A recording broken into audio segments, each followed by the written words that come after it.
एक बार माता पार्वती भगवान शिव से पूछती हैं, हे प्रभु, न्याय सबके लिए बराबर क्यों होना चाहिए। तब भगवान शिव बताते हैं, किसी समय वीर नामक राजा काशी नगरों में राज्य करते थे। उनके राज्य में प्रजा बहुत सुखी थी। उनके न्याय की चारों तरफ धूम मची हुई थी। उनकी रानी सुमति अति सुंदर थीं। अपने माता पिता की इकलौती संतान होने के कारण वह बहुत हठी और घमंडी थी।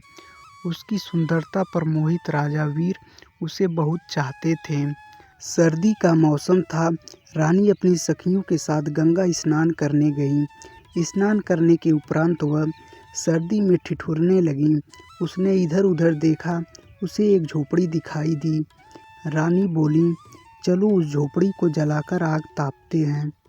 सखियों ने उन्हें मना किया, लेकिन वह नहीं मानी और कहने लगी, कोई बात नहीं, झोपड़ी जिसको भी होगी उसे नई झोपड़ी बनवाकर दे देंगे। सखियों सहित रानी हाथ पांव ताप कर राजमहल की ओर चली गईं। वह झोपड़ी एक गरीब किसान की थी। उसने राज दरबार में फरियाद की। राजा को यह सुनकर बहुत दुख पहुंचा। राजा ने महारानी को बुलाकर कहा, यह क्या किया आपने?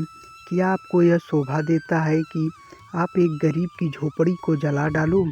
रानी सुनकर बोली, तो क्या हो गया? कौन सा पहाड़ टूट गया? नई बनवा दूंगी। राजा सुनकर बोले, मत भूलो, आप राजा वीर की पत्नी हो। आपने गरीब का आशियाना जलाकर उसे बेघर किया है।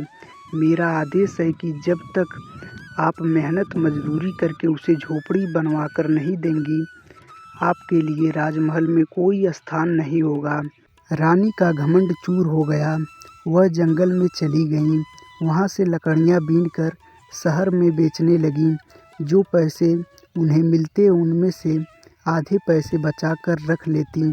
उसने अथक परिश्रम किया और गरीब किसान को उसका झोपड़ी बनवाकर दे दिया तथा किसान से क्षमा याचना की। उन्हें एहसास हो गया कि निर्धन की झोपड़ी ही उसका महल है। महाराज वीर उसके पश्चाताप को देखकर गदगद हो उठे और उसे सादर राजमहल में ले आए।